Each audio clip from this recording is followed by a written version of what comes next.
주님께서 여러분과 함께 또한 사제의 영과 함께 마테오가 전한 거룩한 복음입니다. 주님 영광 받으소서. 그때 11 제자는 갈릴레아로 떠나 예수님께서 분부하신 산으로 갔다. 그들은 예수님을 뵙고 엎드려 경배하였다. 그러나 더러는 의심하였다.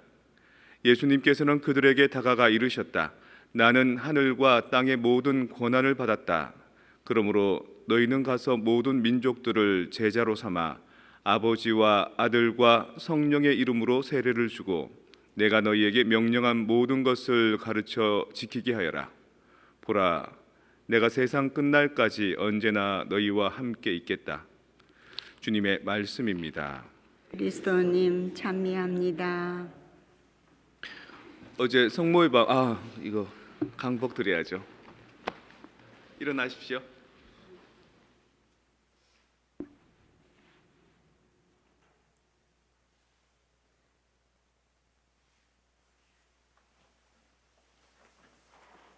어제 성모의 밤 했습니다. 근데 그 성모의 밤이 성모 신신 미사로 한 게 아니라 오늘 그 성부 성자 성령 삼위일체 대축일 미사로 드렸습니다. 그러니까 우리 본당 교우들은 주일 미사를 드린 거지요. 그래서 오늘 그 8시 미사 인원이 평소보다 좀 적은 것 같습니다. 그래서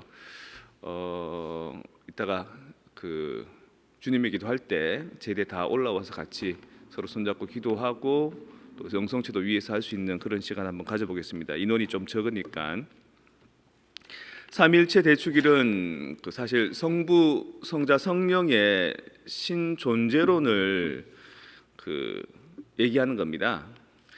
삼일체 대축일을 통해서 우리는 그분이 어떠시다, 그분이 한 위신데 삼위신데 한 하느님이시고 뭐 위포스타시스는 어떻고 페르소나는 어떻고 이런 얘기를 하면 할수록 자꾸 미궁에 빠져듭니다. 여러분도 잘 못 알아들 뿐더러 저도 사실은 배웠지만 그게 어떻게 개념 정리가 명확하게 되어 있지는 않습니다. 그만큼 신비의 영역, 하느님의 영역인 거죠.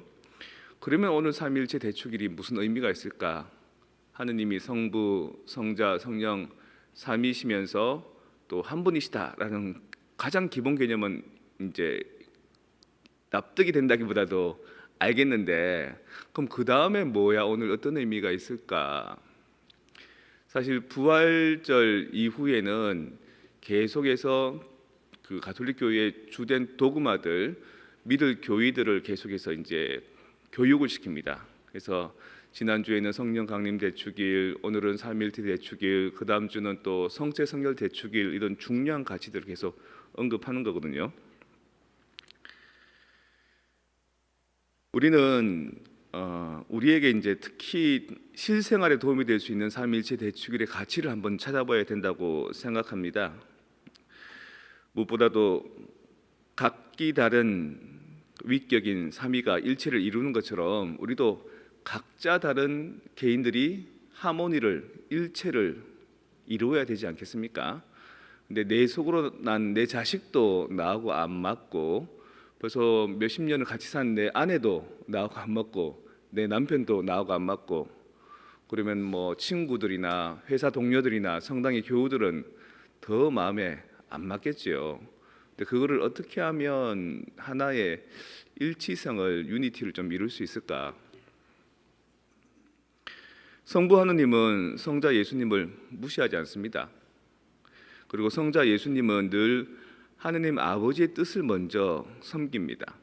그리고 성령께서는 성부 성자 두 분의 뜻을 지지해 주고요, 사람들 안에서 그것이 이루어지도록 하는 겁니다.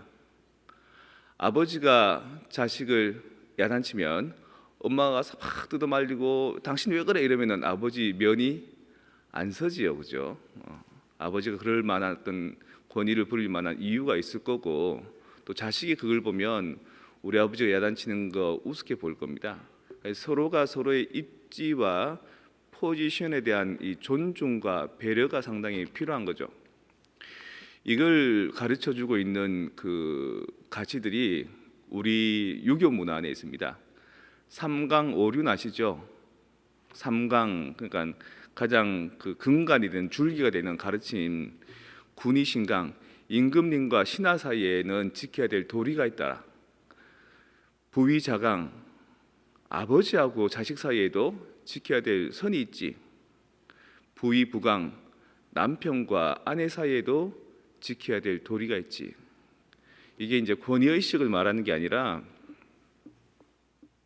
각자의 포지션에 맞는 품이나 기품을 지키면서도 상대를 존중해주는 공존의 가치를 그때부터 얘기한 겁니다. 그게 질서가 서야지만 가정도 꼴이 제대로 서고 나라도 제대로 존립할 수 있고 또 그 밖의 모든 것들도 잘 질서정연하게 이루어지더라, 하모니 되더라라는 겁니다. 어뷰즈란 말 많이 들어보시죠, 그죠? 그걸 꼭 성적인 그 범죄로 생각하는데 사실은 어뷰즈란 말 자체가 지나치게 쓰는 것, 남용을 어뷰즈라 그럽니다. 각자의 자리에서 제일 안 좋은 것이 뭐냐면 자신의 입지와 위치를 망각하고 가볍게 굴고 또 사랑한다라는 그 미명 아래 지나치게 허용도가 높을 때 오냐오냐 할 때 그때는 스스로도 그 사람 모양이 빠지고요. 상대도 그 사람에 대한 존중감이 떨어집니다. 결국 사랑도 어뷰즈가 있는 겁니다. 지나친 사랑들. 결국 각자의 포지션에 충실하면서도 상대의 영역에 대한 존경, 사랑이 있을 때라야 삼일체 하느님처럼 우리 가정도 서로 하나를 이룰 수 있고요. 사회도 교회 공동체로 서로 일치와 하모니를 이룰 수 있는 겁니다. 여러분 한번 생각해 보십시오. 내가 아빠로서, 아내로서, 또는 자녀로서, 또는 뭐 어디 직장의 누구로서, 아니면 교회의 어떤 인물로서 내가 너무 가볍지도 않으면서도 단호함을 잃지 않는, 그러면서도 따뜻함과 사랑으로 그들을 품고 있는 그 기교가 없으면은 사실 일치를 이루기 힘듭니다. 그 오묘한 역학관계를 성부, 성자, 성령은 이루시고 계신 겁니다. 서로 상대를 훼손하지 않고 간섭하지 않고 상대의 뜻을 존중하면서 그 기본 원리를 우리가 알면은 우리 안에서 훨씬 더 관계 형성이 좋아지는 거죠. 그걸 놓칠 때 자기 포지션에서 따지고 들 일이 아닌데 그걸 자꾸 문제 삼고 요구하면 그거 일태를 이루는데 해가 됩니다. 또 그 상황에서 단호하게 꾸지람을 주고 지침을 내려야 할 사람이 그렇지 못하고 그러면 그것도 일체성을 놓치는 겁니다. 결국 너의 위치가 무엇인지 나의 입지가 무엇인지를 뚜렷이 알아서 그에 맞는 품위와 권위를 가지는 것, 그게 트리니티를 이루는 삼위일체를 이루는 가장 근본 질서인 겁니다. 오늘 성부 성자 삼위일체 대축일 하느님이 삼위이시며 일체이시더라 이런 아리까리한 의미보다도 혹시 내가 나의 위치에 벗어나서 상호간의 갈등을 유발하게 하는 태도를 지니지는 않았는지, 그리고 내 입장에서만 요구하는 이기적인 태도 때문에 상대를 불편하게 만든 적은 없는지, 그리고 자신의 위치를 망각하고 일치를 이루어갈 공동체 안에서 무기력하게 자기 권위도 부리지 못하고 그냥 그런 무기력한 존재감으로 살고 있지는 않은지를 한번 살펴보는 반성의 계기로 삼았으면 좋겠습니다. 그리고 이것을 개선해 나가는데 성부도 성자도 성령도 서로에 대한 존중과 사랑으로 서로의 일체감을 이루는 것처럼 나 또한 그러하리라라는 결심으로 오늘 하루 거룩한 날로 다시 한번 되새김질 하셨으면 좋겠습니다.